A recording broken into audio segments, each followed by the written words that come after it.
Olá, meu nome é Marcela Menezes Ximenes, sou residente de ginecologia e obstetrícia do HC-UFG e hoje eu vou apresentar a aula de úlceras genitais orientada pelo Dr. Gilberto. Esse é o roteiro da aula. Então, o que é úlcera genital? São lesões localizadas na vulva, vagina ou colo uterino, com perda de tecido envolvendo a epiderme e a derme ou apenas a epiderme. Quanto à classificação, nós temos as úlceras genitais relacionadas a doenças sexualmente transmissíveis e as úlceras genitais não relacionadas a doenças sexualmente transmissíveis. Quanto às relacionadas a doenças sexualmente transmissíveis, temos a herpes, a sífilis, o cancro mole, o linfogranuloma venéreo e a donovanose. Quanto às não relacionadas a doenças sexualmente transmissíveis, temos a vasculite autoimune, a doença de IBC, o lúpus eritematoso sistêmico, Lipschutz, doença de Crohn, entre outras. Iniciando pela herpes genital, então é uma doença ulcerosa genital que é a de maior prevalência, uma doença crônica causada por vírus HSV tipo 1, mais relacionados a lesões orais, e HSV tipo 2, mais relacionados a lesões genitais. Mas pode ter HSV tipo 1 relacionado a lesão genital e HSV tipo 2 relacionado a lesões orais. Quanto ao período de incubação, dura cerca de uma semana. A manifestação inicia com vesículas que duram mais ou menos uma semana, que evoluem para ulceração e evoluem para crosta. Então, quanto à fisiopatologia, o vírus ele penetra nas terminações dos nervos sensoriais, é transportado retrogradamente pelo axônio para as raízes dos gânglios dorsais e lá permanece latente até que ocorra a recorrência, que aí ocorre o transporte anterógrado de proteínas e partículas virais para a superfície, ocorrendo a ocorrência da doença com a lesão. Quanto ao quadro clínico, então, pode ter queimação, dor intensa durante a apresentação inicial das vesículas, é associado com disúria, alteração de frequência urinária se lesões presentes em vulva, edema vulvar, sinais de viremia, febre, astenia, 50% associados a linfadenomegalia inguinal bilateral e dolorosa, e se tiver lesões em colo de útero associada a corrimento vaginal. A primeira infecção é uma dor mais forte, mais significativa, persiste por 7 a 10 dias e ocorre uma cicatrização em 2 a 3 semanas. Quando é uma recorrência, o quadro clínico tende a ser menos grave, com uma duração menor da dor e a cicatrização em mais ou menos 2 semanas. 2/3 dos pacientes apresentam alguns pródromos, descritos como prurido e ou formigamento da região. Então, aqui na imagem a gente consegue ver as úlceras pela herpes. Quanto ao diagnóstico, então, a apresentação clínica das lesões nos faz pensar no diagnóstico. O método de Cizan, que é um método citológico que podemos lançar mão dele, ocorre a visualização de multinucleação com abondamento nuclear. Quanto ao tratamento, a gente consegue ver nessa figura ao lado. O primeiro episódio, a gente pode usar o aciclovir 200mg, 2 comprimidos via oral 3 vezes ao dia por 7 a 10 dias. Ou aciclovir 200mg, um comprimido via oral 5 vezes ao dia por 7 a 10 dias. O tratamento ele pode ser prolongado se a cicatrização estiver incompleta após 10 dias de terapia.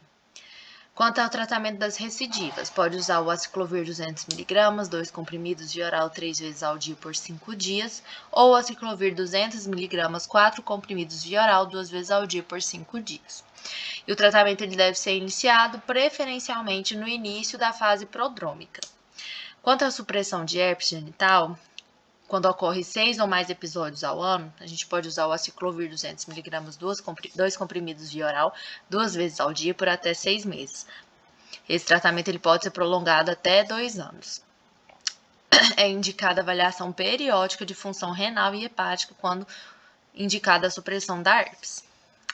Herpes genital em imunossuprimidos, a gente pode tratar com aciclovir 5 a 10mg por quilo, endovenoso de 8 a 8 horas por 5 a 7 dias ou até resolução clínica. O tratamento com antivirais é eficaz para redução da intensidade e da duração dos episódios quando realizado mais precocemente. O tratamento local ele pode ser feito com compressas de solução fisiológica ou degermante em solução aquosa para a higienização das lesões. É sempre importante ressaltar que em gestante o risco de complicações fetais neonatais eles existem e são significativamente importantes, principalmente quando ocorre a infecção no final da gestação, e lesões herpéticas ativas é uma contraindicação formal ao parto vaginal. Quanto à sífilis, a gente consegue dividir entre sífilis primária, secundária, latente e terciária. A sífilis primária é a que cursa com úlcera genital, que é geralmente única, indolor, de base endurecida e fundo limpo, caracterizando o cancro duro, causada pela bactéria espiroqueta Treponema pálido. O período de incubação é ali de 10 a 90 dias, duração do cancro duro entre 2 a 6 semanas, a transmissão pode ser via sexual ou vertical.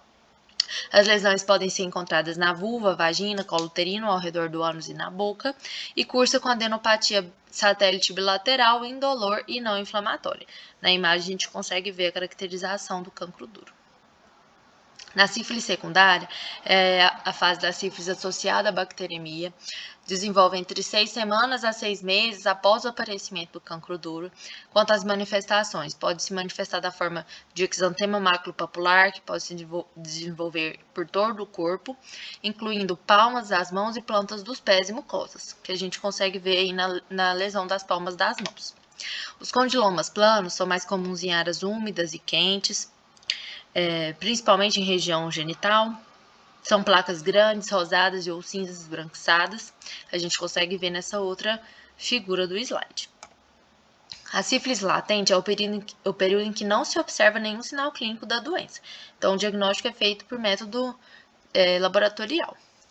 A sífilis latente recente é até 1 ano da infecção, tardia mais de 1 ano da infecção.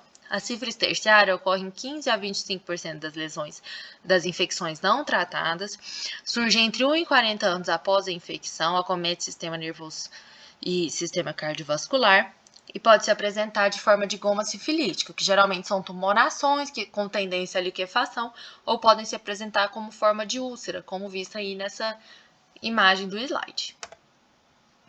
Quanto aos métodos diagnósticos, então, temos exames diretos, que vão detectar o treponema pálido em amostras coletadas diretamente da lesão, e exames imunológicos, são os treponêmicos e os não treponêmicos. Os não treponêmicos são VDRL, RPR, e eles detectam anticorpos anticardiolipina não específicos para antígenos do treponema pálido. Eles tornam-se positivos após 1 a 3 semanas do aparecimento do cancro duro. Os treponêmicos são o FT-ABS, o teste rápido. Eles vão detectar anticorpos específicos produzidos contra o antígeno do treponema pálido e são os primeiros a se tornarem reagentes. 85% permanecem positivos o resto da vida. Então, como método de exame direto, temos o exame em campo escuro, pesquisa direta com material corado, são realizados em lesões primárias e secundárias. O exame em campo escuro é o exame que a gente mais conhece, o exame que é mais praticado. Ele é de alta sensibilidade e especificidade. Se positivo, indica infecção ativa. Considerar o diagnóstico diferencial com treponemas não patogênicos e outros organismos espiralados. Quando negativos, a gente pode considerar 3 possibilidades. Ou o número de treponema pálido na amostra não foi suficiente para sua detecção, ou a lesão está próxima à cura natural, ou a pessoa recebeu tratamento. A positividade em pessoas com cancro primário pode ser anterior à soroconversão. Então, quanto à interpretação dos testes, é sempre importante falar que para iniciar a investigação é melhor a lançar mão do teste treponêmico, principalmente o teste rápido, aumenta o valor preditivo positivo do teste, melhor diagnóstico. Então, quando o primeiro teste é o teste treponêmico, veio reagente, a gente vai lançar a mão do teste complementar, que é o teste não treponêmico. Se ele vier reagente, as interpretações são diagnóstico de sífilis ou cicatriz sorológica.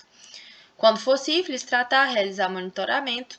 Quando for cicatriz sorológica, orientar a paciente ou o paciente.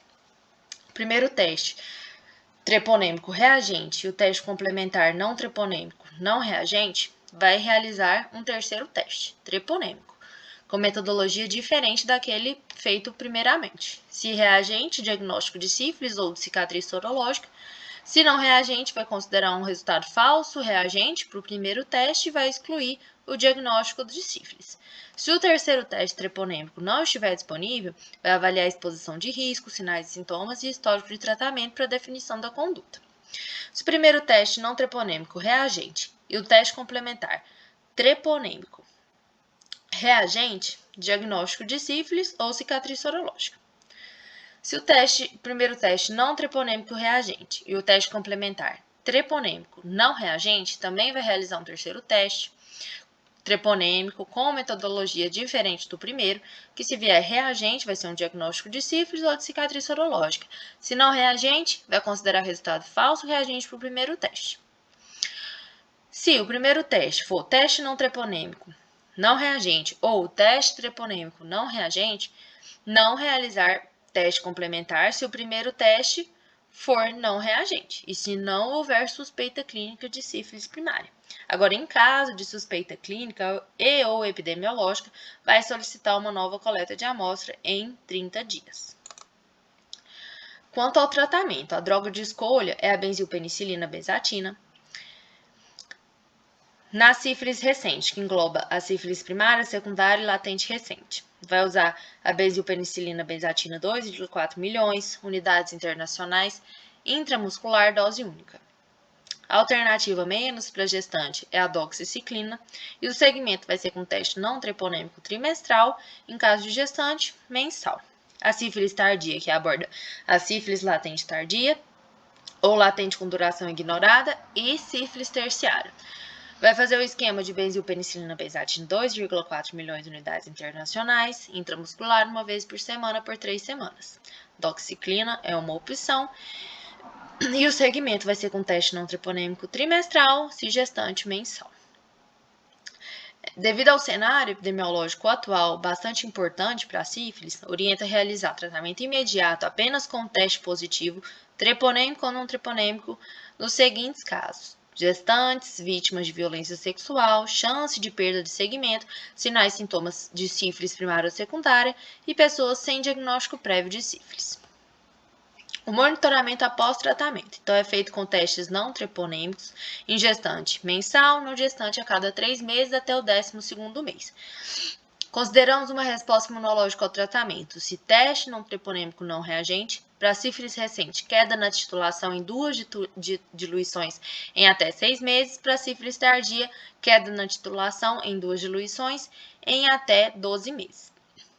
Consideramos cicatriz sorológica se teste reagente após queda da titulação de 2 diluições, sendo descartada a reinfecção. E os critérios para retratamento, reativação ou reinfecção são ausência de redução na titulação de 2 diluições após 6 meses, para sífilis recente, primária ou secundária, ou 12 meses após o tratamento adequado, para sífilis tardia. Aumento da titulação em 2 diluições ou mais, persistência ou recorrência de sinais e sintomas clínicos. Esse monitoramento aos 3 e aos 9 meses é principalmente com o intuito de avaliar se o paciente teve reinfecção ou reativação da doença. Quanto ao cancro mole, são lesões dolorosas, geralmente múltiplas, com contorno irregular, contorno eritemato, edematoso e fundo heterogêneo, recoberto por exudato necrótico amarelado com odor fétido. Quando removidas, o tecido apresenta o tecido de granulação com sangramento fácil, causada pelo hemófilos do Crey. O período de incubação dura ali de 3 a 5 dias, podendo chegar a 2 semanas. É mais comum em homens e o risco de infecção em uma relação sexual é de ali 80%. Na imagem a gente consegue ver as lesões, as úlceras por hemófilos do Crey. O diagnóstico pode ser feito por microscopia de material corado, por método de coloração de Gram. Vai ter a visualização de bacilos gram-negativos típicos agrupados em correntes. A coleta do material biológico é a coleta do exudato seroso da base da lesão. Vai ser um resultado positivo se houver presença de achado morfológico tipo de hemófilos do Crey e o resultado negativo, a ausência de achados morfológicos tipos de hemófilo do Crey. O resultado negativo também não exclui a presença do patógeno. Iremos falar mais à frente sobre o tratamento de cancro mole. Então, linfogranuloma venéreo é causado pela Chlamydia trachomatis, sorotipos L1, L2 e L3. A manifestação mais comum é a linfadenopatia inguinal e ou femoral. Devido a esses sorotipos, terem preferência para invadir tecido linfático. A evolução da doença é da seguinte forma: Fase de inoculação, que é uma pápula, pústula ou exulceração indolor que desaparece sem deixar sequelas.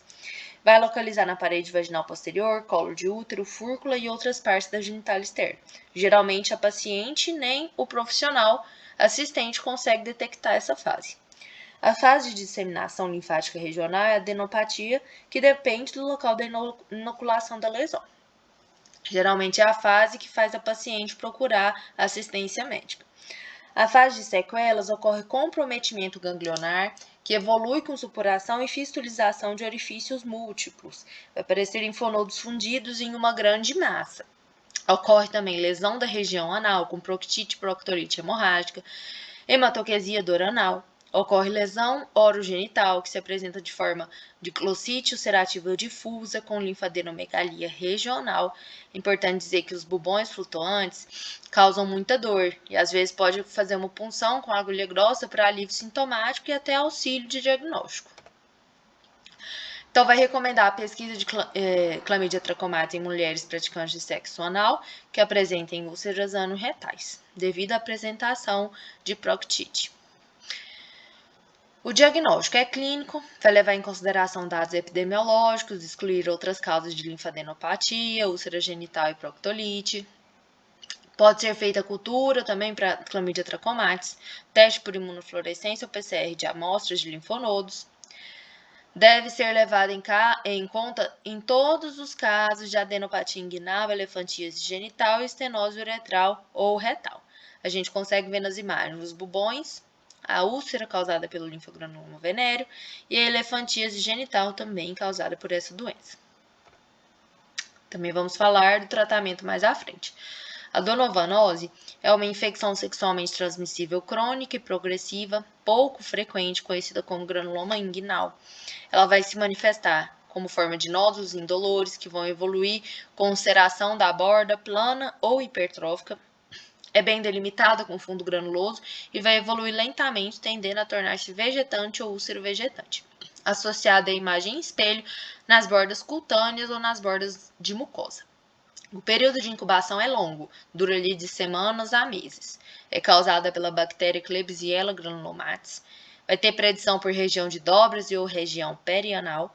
Não ocorre adenite nessa doença, mas raramente pode ocorrer granulações subcutâneas em região inguinal, de grande parte, geralmente unilateral.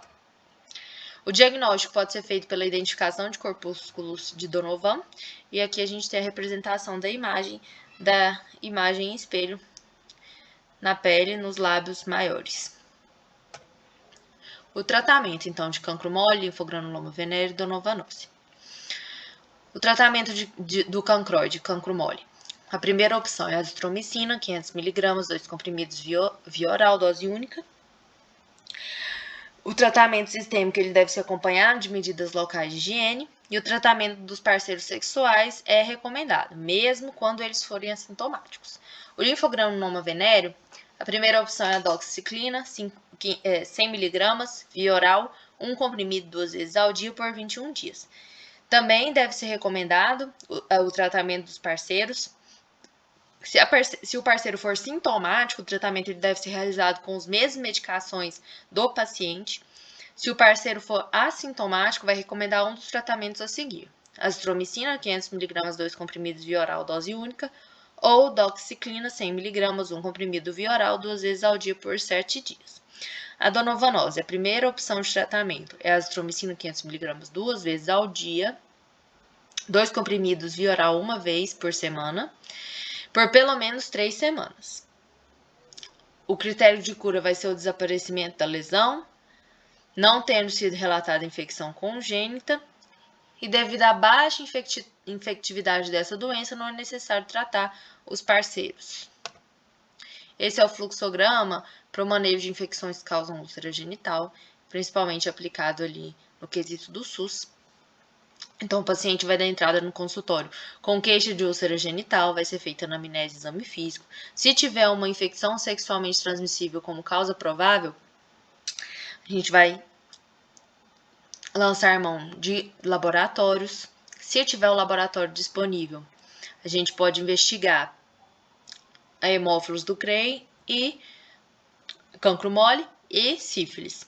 Então, se houver uma visualização de gram-negativos agrupados em correntes de bacterioscopia, é sugestivo de hemófilos do Cray, de cancro mole, e vai tratar o cancroide. Se não, vai avaliar histórico de exposição ao risco, sinais e sintomas clínicos, tratar a herpes genital, donovanose ou linfogranuloma venéreo, conforme a avaliação do médico. Caso haja visualização de treponemas móveis na microscopia de campo escuro, vai tratar sífilis primária ou secundária, dependendo dos sinais e sintomas clínicos. Se não, vai avaliar histórico de exposição ao risco, sinais e sintomas clínicos, tratar herpes genital, donovanose e ou linfogranuloma venéreo. Caso não haja laboratório disponível, se tiver evidência de lesões vesiculosas ativas, vai tratar herpes genital. Se não, vai avaliar se essas lesões têm mais de 4 semanas ou não. Se sim, vai tratar sífilis, cancroide, investigar linfogranuloma venéreo e donovanose e realizar a biópsia. Se não, vai tratar sífilis e cancroide. Se tratado e sinais e sintomas persistem após 14 dias, vai referenciar para um serviço especializado. Se não, a paciente recebe alta. Então, agora falando de outras úlceras não infecciosas. Temos a vasculite autoimune ou doença de BC, que é caracterizada por aftas orais recorrentes e qualquer uma das várias manifestações sistêmicas que essa doença propõe, incluindo úlceras genitais, doenças oculares, lesões cutâneas, envolvimento gastrointestinal, doença neurológica, doença vascular e artrite. É uma vasculite de pequenos, médios e grandes vasos. A epidemiologia aborda adultos jovens entre 20 e 40 anos. E as manifestações clínicas, temos as lesões orais, que é a manifestação inicial mais comum dessa doença, as lesões urogenitais, que são lesões mais específicas dessa doença, vai ocorrer em 75% ou mais dos pacientes e vão se assemelhar às aftas orais, dolorosas, localizadas mais comumente em vulva. As cicatrizes são frequentes nas lesões genitais. Outra manifestação é a lesão ocular, apresentada como vasculite retiniana, panveite, hipópio. Também doença neurológica, doença vascular, artrite, doença renal, dentre outras. O diagnóstico ele é clínico, então vai ser feito da seguinte forma: aftas orais recorrentes, que seria pelo menos 3 vezes em um ano, mais pelo menos 2 dos seguintes: aftas genitais recorrentes, lesões oculares compatíveis com a síndrome, lesões cutâneas compatíveis com a síndrome e um teste de patergia positivo. O teste de patergia ele é visualizado da seguinte forma: é uma pápula de 2 milímetros ou mais que vai se desenvolver entre 24 a 48 horas após inserção oblíqua de uma agulha calibre 20 milímetros na pele, geralmente aplicada em antebraço. Aqui estão as apresentações das lesões genitais dessa doença e das aftas orais. O tratamento é ditado principalmente pela manifestação que predomina na doença. Quanto às aftas orais e úlceras genitais isoladas, o tratamento inicial é com corticosteroides tópicos, como por exemplo a acetonido de triancinolona a 0,1%, 3 a 4 vezes ao dia, usar até cessar a dor da úlcera. Para a prevenção da recorrência de úlceras genitais e orais, pode lançar mão da colchicina, 1 a 2 mg dia. Também para as úlceras orais, tem a opção do sucralfato tópico, como enxaguante bucal, melhora a dor, frequência e tempo da cicatrização da úlcera oral. Para úlceras refratárias a corticosteroides tópicos, colchicina e o apremilaxe, pode lançar mão do corticoide sistêmico, como por exemplo a prednisona, 15 mg dia inicialmente, com redução para 10 mg dia após uma semana até descontinuação do corticoide. As outras opções de tratamento, conforme a manifestação clínica dessa doença, o ginecologista encaminha e deixa o reumatologista dar seguimento nesse tratamento e no acompanhamento ambulatorial desse paciente. Então, quanto ao artigo científico, Eu escolhi esse artigo, uma revisão sistemática, que fala sobre a úlcera vulvar aguda de Lipschutz, publicado no European Journal of Pediatrics. Então, conta a introdução desse artigo. É uma úlcera vulvar aguda de Lipschutz que foi relatada pela primeira vez em Viena por Benjamin Lipschutz. É uma condição não sexualmente adquirida, caracterizada por úlceras agudas, genitais necróticas e dolorosas, que podem ser desencadeadas por infecções prévias, por vírus do Epstein-Barr, citomegalovírus, espécie de micoplasma e toxoplasma gondii. O objetivo do artigo foi realizar uma revisão sistemática de todos os casos de úlcera de Lipschutz descritos na literatura, com o propósito de levantar dados sobre a apresentação clínica, causas subjacentes, duração da doença e eficácia do tratamento com corticosteroides sistêmicos. Aqui a gente tem algumas imagens. A primeira imagem é uma lesão que é parcialmente simétrica, conhecida como lesões do beijo, causada por esse tipo de úlcera. A outra imagem é uma imagem com base necrótica, com escara preta acinzentada aderente, também característico desse tipo de úlcera. Métodos do artigo. Foram escolhidos relatos publicados entre 1966 até junho de 2019, em várias línguas. Foram excluídos relatos que continham infecções sexualmente transmissíveis, causas não infecciosas de úlceras vulvares e imunodeficiência. Esses dados foram extraídos por meio de formulários piloto e transcritos em um banco de dados pré-definido. Foram inclusos 112 relatórios publicados que abordavam 158 pacientes de forma individual.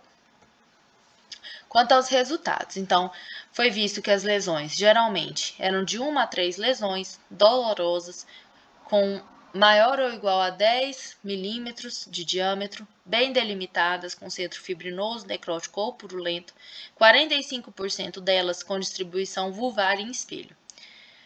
A resolução da doença era em média em 15 dias, apenas 10% dos casos foi observado duração maior que 28 dias. Essa úlcera ocorreu concomitante com doença infecciosa em 88% dos casos, sendo 79 uma síndrome semelhante à gripe e 56 uma condição bem definida. Dentro das condições bem definidas, a síndrome de mononucleose foi a mais frequentemente detectada, seguida por espécies de micoplasma. Nenhum caso foi associado ao toxoplasma gondii. 19 casos não foi associado a infecções. A duração da doença foi significativamente menor em pacientes sem uso de corticosteroides do que aqueles pacientes com uso de corticosteroides nos casos que foram disponíveis a duração da doença. Quanto à discussão e conclusão desse artigo. Então, o quadro clínico apresenta que essa condição tem principalmente preferência por indivíduos sexualmente inativos, com idade menor ou igual a 20 anos, com aparecimento mais frequente de menos ou igual a 3 úlceras vulvares, que são grandes, maior que 10 milímetros, dolorosas, com centro fibrinoso, necrótico ou purulento, com distribuição vulvar espelhada. Essa condição tende a se resolver em 3 semanas, sem recorrência. A maioria dos casos são associados a infecções, como uma gripe ou síndrome da mononucleose infecciosa, que vão surgir antes da resolução desse quadro infeccioso. A gente tem que resultado de 2 séries de casos apresentados nesse artigo sugerem que 1 a cada 3 pacientes com úlceras vulvares agudas têm um diagnóstico de úlcera de Lipschutz. A principal forma de tratamento trazida nesse artigo foi tranquilização, higiene local, cuidados com a ferida e controle da dor, definidos como os pilares do tratamento dessa condição. E esse estudo ele não apoia o uso de corticosteroides para essa condição. Associou a prolongamento da duração, a não ser indicações precisas em casos de síndrome da mononucleose infecciosa, que poderia lançar mão do corticosteroide. Apesar de que, na prática, vê-se muito lançar mão de corticosteroides para tratar essa condição. Essas são as minhas referências. Obrigada.